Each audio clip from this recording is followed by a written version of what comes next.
वो कल मुझे मेरे गांव से किसी ने फोन करके कहा कि आपको पता है वो कहाँ है। मैंने कहा भाई मुझे तो नहीं पता नवाज शरीफ कहाँ है। उसने कहा सर मैंने देखा है साथ वाले जो जंगल है मरी काउटा का, उसमें वो वोट की इज्जत का गुमशुदा नक का कोका तलाश कर रहा है। बाहर निकलना, जलसा करना, मुकाबला करना। विकेटें क्यों उठवा रहा है हमारी, विकेटें क्यों तोड़ रहा है हमारी, पिच क्यों खराब कर रहा है हमारी, मैदान में हमारे आने से क्यों डर रहा है। तीन इम्पॉर्टेंट इश्यूज हैं जिनके बारे में मैं आपसे बात करना चाहता हूँ। सबसे पहला इशू ये है कि जो बल्ला है वो पाकिस्तान तहरीक इंसाफ का इंतखाबी निशान रहा है और रहेगा, और वो किसी और पार्टी को नहीं दिया जा सकता कानूनी और आईनी तौर पे। पीटीआई बल्ले के वापसी के लिए सुप्रीम कोर्ट ऑफ पाकिस्तान में पहुंच गई है। पाकिस्तान की तारीख में पहले जब धांधली होती थी तो हिसाब किताब से होती थी, अब बेहिसाब हो रही है। और पहले जब नवाज शरीफ क्रिकेट खेलते थे या उनका ख़ानदान कबड्डी का और कुश्ती खेलता था तो वो कहते थे रेफरी हमारा होना चाहिए। अब वो कहते हैं कि पीटीआई टीम मैदान में नहीं आनी चाहिए और उनको सिर्फ नोटिफिकेशन चाहिए इक़्तिदार का, जो नहीं मिलेगा।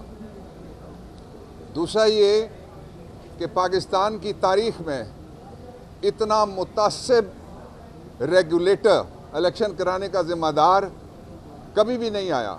मुझे कोई एक इलेक्शन कमीशन की मिसाल दे दें जो किसी एक पार्टी के ख़िलाफ़ इतने ऑर्डर कर चुका हो जितने गिने भी नहीं जा सकते, और मुझे किसी एक इलेक्शन की मिसाल दे दें जो पाकिस्तान के किसी वज़ीर-ए-आज़म के पीछे जेल में गया हो कि आपने हमारी तौहीन कर दी है और इस तौहीन के लिए हम आपके खिलाफ कार्रवाई करेंगे।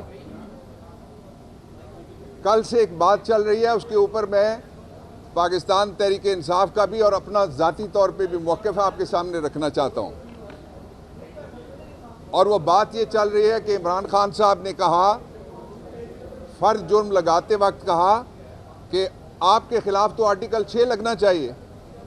हमारा मौक़िफ़ ये है कि जिसने पाकिस्तान के 2 बड़े सूबों में और मरकज़ की हुकूमत, उसका अरसा ख़त्म होने के बाद जो इक़्तिदार में एक दिन फालतू रहा है, जिसने फालतू रखा है और जिसने इलेक्शन डिले किया, उन सब पे आर्टिकल 6 लगेगा। इसलिए कि पाकिस्तान में आर्टिकल 6 का जो आज तक एक पहला और आखिरी मुकदमा हुआ है वो क्या था? कोई पूरा आइन किसी ने पकड़ के फाड़ने की कोशिश नहीं की थी। वो यही था कि एक गैर आइनी लीगल फ्रेमवर्क ऑर्डर आया था और उससे मुतासिर कौन हुआ था? चंद दर्जन अफराद मुतासिर हुए थे। यहाँ पाकिस्तान के 25 करोड़ लोग हैं जिनका बेड़ा गर्क कर दिया गया है। कल रात को 4 रुपये 30 पैसे फी यूनिट बिजली के रेटों में और निर्खों में फिर इजाफा किया गया है। कोई नोटिस नहीं है पब्लिक को। कहाँ से देंगे लोग बिल? अभी 10 दिन पहले 4 रुपये का इजाफा किया गया था। लोड शेडिंग हो रही है, जनरेटर चल रहे हैं, जनरेटर हर आदमी के पास नहीं है, और इस मुल्क का मुआशी तौर पे धड़न तख्ता करके रख दिया है। जो 20 माह की हुकूमत थी, इमरान खान की टोटल हुकूमत 40 महीने रही है तकरीबन। 20 महीने तो सिर्फ पीडीएम वाले हुक्मरान रहे हैं जो अब नए नए चोले और नए नए चुगे पहन के आ रहे हैं। और वो जिसको कहा गया था कि वो वोट को इज्जत देंगे, वो जिसको कहा गया था वो पाकिस्तान की उम्मीद है, वो कल मुझे मेरे गांव से किसी ने फ़ोन करके कहा कि आपको पता है वो कहाँ है। मैंने कहा भाई मुझे तो नहीं पता नवाज शरीफ कहाँ है।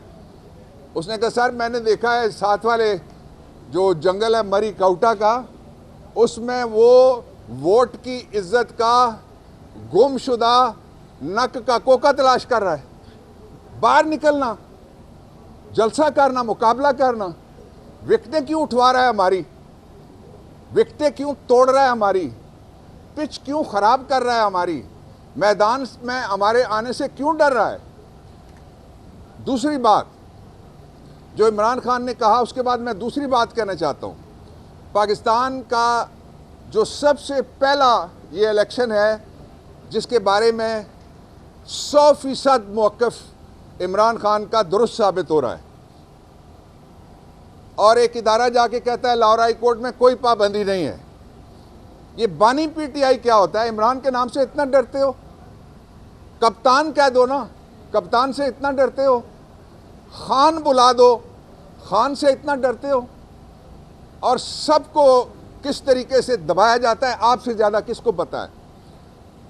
चौथी बात, मैं खराज तहसीन पेश करना चाहता हूँ पेशावर के चीफ जस्टिस साहब का, इब्राहिम खान साहब का, जिन्होंने पाकिस्तान की बेटियों को नई उम्मीद दी है कि जब बेटी जाएगी तो काजी शहर तड़पेगा।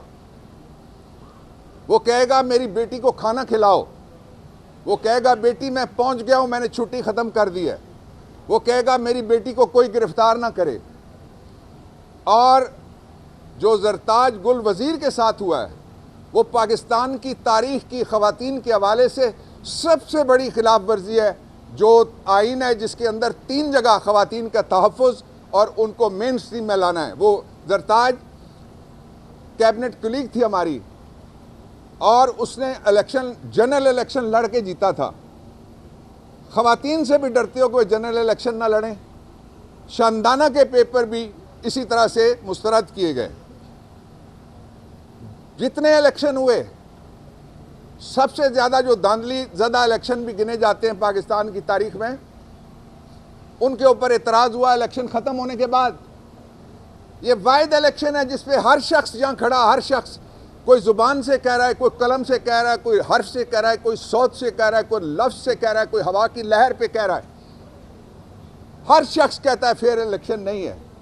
जब हर शख्स कहता है फेयर इलेक्शन नहीं है तो ये 25 करोड़ लोगों की आवाज़ नकारा खुदा है, इसको सुना जाए।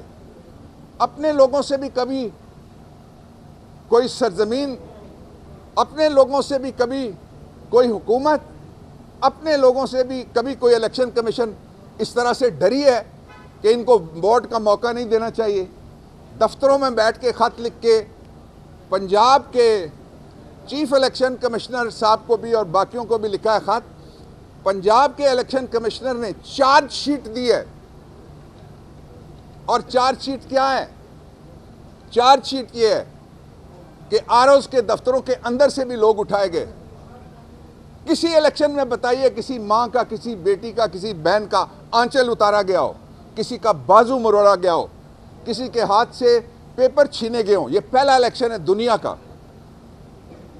और इस इलेक्शन को आप चाहते हैं लोग फेयर मानेंगे? अब खबर आपकी दस्तरस में, हर वक्त बर वक्त। अभी सुनो न्यूज के YouTube चैनल को सब्सक्राइब कीजिए, बेल आइकॉन पर क्लिक कीजिए और बाखबर रहिए मुल्की और बैनुल अक़वामी हालात से यकीन के साथ।